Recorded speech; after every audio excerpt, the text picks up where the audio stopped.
I read what relevant evidence is. I don't know if you were listening to me. I gave you the definition of what? Maybe we should read it again. Because unfortunately this trial is beset by people who know the law better than this judge. Now I want to quote what I read about irrelevant evidence. It's on section 200. You can take it. I said irrelevant evidence is inadmissible. No evidence as to any fact, matter or thing shall be admissible which is irrelevant or immaterial and which cannot conduce to prove or disprove any point of fact at issue in a criminal proceedings. If you listen to that, I'm just keeping quiet. You're cross-examining Warrant Officer Ndlovu about what is supposed to have been said by another witness. Is that admissible? My Lord. No, I'm asking. It is not admissible. Of course. Why should I waste my time and say, yes, Ndlovu, whatever Ndlovu can say, you can say that witness danced the Boogaloo dance. But may I respond, my Lord? No. It's not admissible. You know that. If yes, you know that, yes, know that I'm not going to take it into consideration when I write the judgment. Like asking this witness to comment on what Zungu said. So what?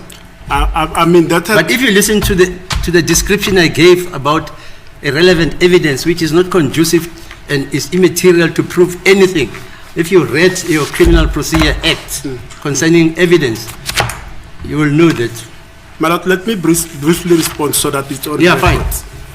When the state made an application to recall this witness, on my head, I said, this is irrelevant evidence. I said so. The state is dominus litis.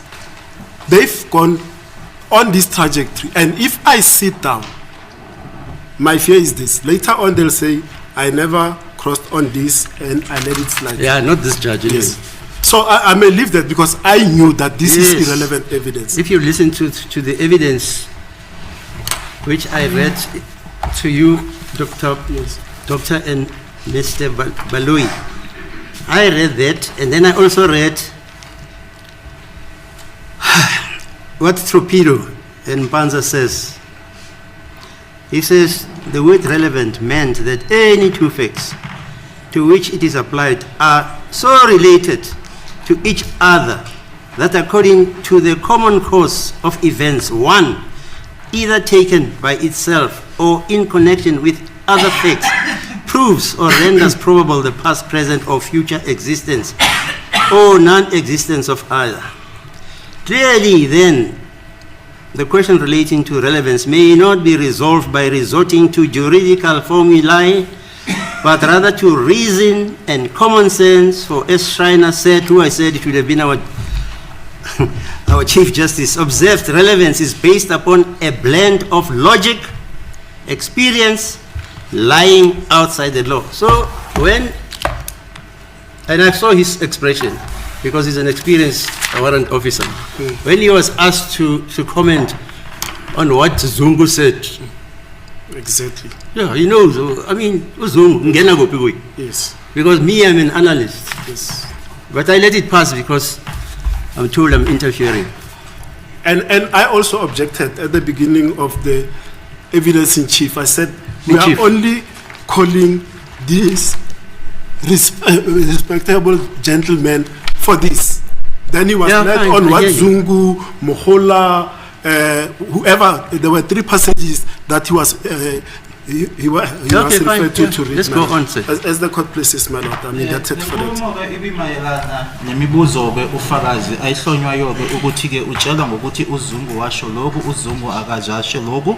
Ithi inkantolo-ke bikwenzile lokhu ngaphambilini ukuthi ifundeke kuwona umthetho yona le ncwadi iphethe laphayana ukuthi-ke ubufakazi lobu obungahlanganeke naye ufakazi lona-ke ngoba yena ubizelwe isizathu esithize ukuthi manje asatshelwe-ke ngobufakazi bakhe-ke uZungu akusiyona-ke into leyo noma ke into inkantolo ezothi ke inakeke nokuthi ke ikhulume ngayo ke nasegcineni ke uma uphothula lona ke icala leli uyavuma ke na Mr. Damsipile uthi bekuyinto ayishilo naye ke ekuqaleni leyo kodwa ke umbuso uqhubekile wakwenza lokho.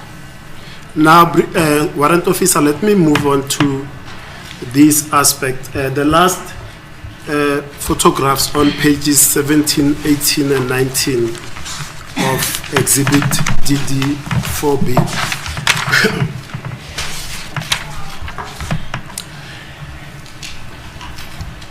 Now, these are the photographs that contain the depicts Mr. Sibia, who is accused number 1, and the last one, it's firearms and bullets at the back. You remember that?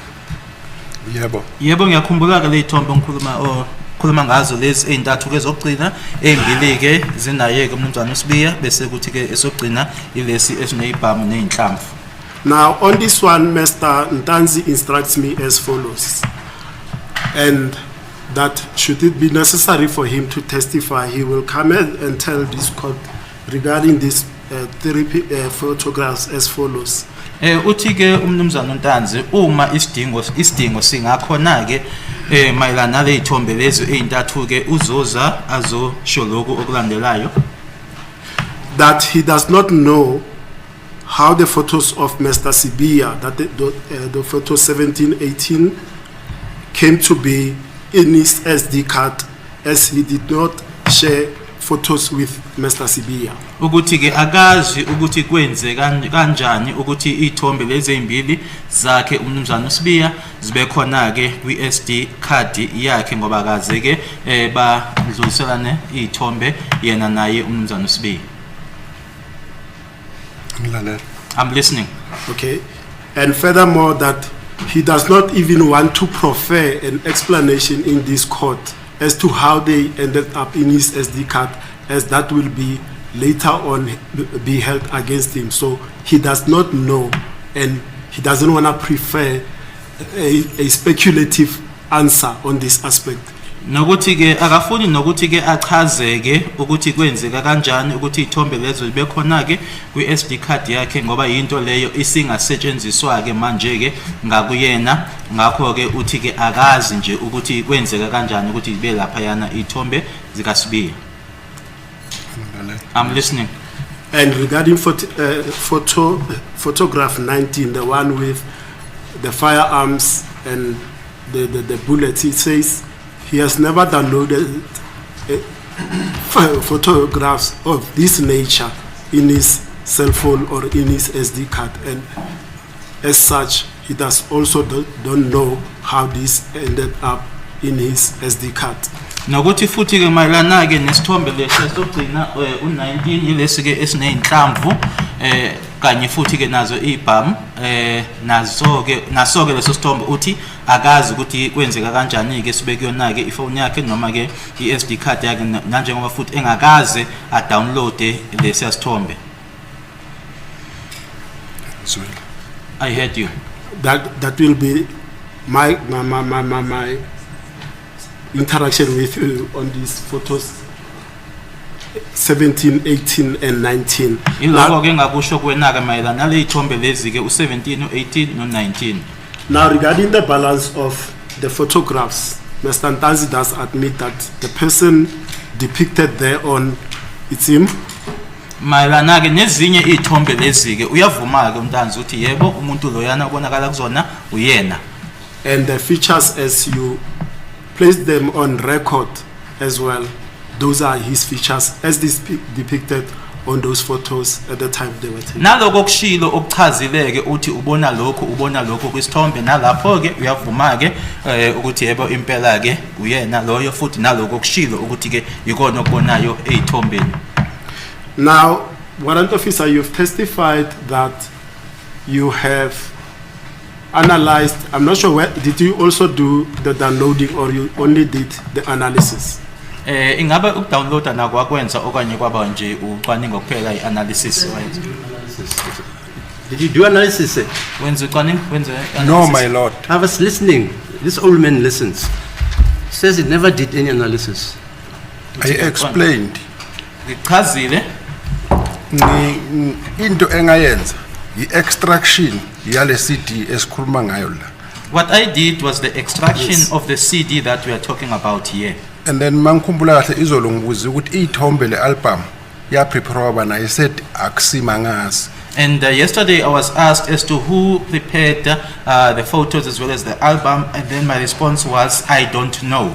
And then ukuze ngize la bengicabanga ukuthi ngizobuzwa ngeauthenticity yale CD engiyenzile. Coming here, I was under the impression that I would be asked about the authenticity of the CD that I cut or that I made. And then no confirm ukuthi lezithombe njengoba bayenzile analyst la is the ones ezikule extraction engiyenzile of which yilokho engikwenzile. And also be asked about the photos that are here, whether are the photos which I did an extraction on, which is what I did. So nami ngathi sengiyadideka manje ukuthi kahle kahle ngisiwaphi. I'm also now getting confused as to where exactly am I being taken to. So owami umbono engawusho la kunkosi yenkantolo. My viewpoint, on my view, what I can convey to the court, Engicabanga ukuthi sengishilo i-extraction yami ukuthi ngiyayiqinisekisa ukuthi iyo njengoba injalo. that I do confirm that my extraction is indeed, in other words, it is the confirmation of my extraction.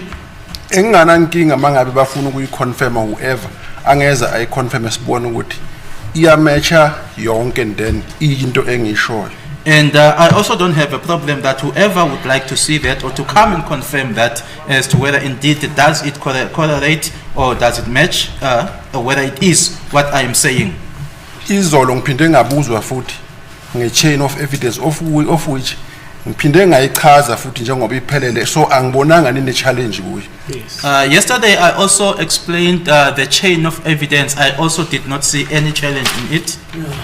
Manje ngaloko bengicela inkosi yenkantolo naye ikubukisise lokho ngoba ukuthi ngiloku ngiyale nale kube i-chain ayini challenge i-data yami ani challenge and then nami kuyimi niyangidida. I would like the court to also look at that, because if my chain or the chain of evidence, my chain of evidence is not being challenged, my data is not being challenged, so I am also now getting confused. Warrant officer, let me tell you, if I was supposed to applaud in court, I was going to applaud you, because half of, in fact, my whole cross is gone. This is the same objection that you are now raising to me, that concern. And I'm going to reiterate that ad nauseum. I said so when an application was made to call you. What are you being called here for? The persons that called you here, their heads now are deep in the books. Uma bekuwukuthi ke la inkantolo ngiyakwazi ukuthi ke ngingashaya ke izandla bengizokwenza ke ngoba lokho kushoyo. My lord, I'll withdraw that. I'm withdrawing that, my lord. What was the weight? Hello, doctor, what was the weight? I didn't hear it properly. No, I said their heads are in the book. They are facing down. Hands are what? Their heads are in the books. They are In the books? Yes. Oh, I see. I didn't use any swear word, man. Oh, yeah, my okay. lord, yes. Yeah. But I've withdrawn that, my lord. I know the proceeding. So, warrant officer, I was baffled, and I'm making this a statement. It's not a question to you. I was baffled when you were asked about the O-type, beard, and what other people said, and what do you see about the features? Because I knew your work. I know this line of work a lot. I knew your work was to do exactly what you came here to do, to put the chain of evidence on record, to speak about your extraction, logical, physical, and then go home. Then when you were asked about the O-type, that makes me here to stand as well, to go on to these pictures and ask you O-type. You are a facial identification expert, and on that note, I'm going to release you from my cross-examination because it is not your forte about the O-type, what Mohula, what Madala, whoever said. So, my lord, I'm done with this cross-examination. That's the point. Mr. Ramusikile, imibuzo yakhe.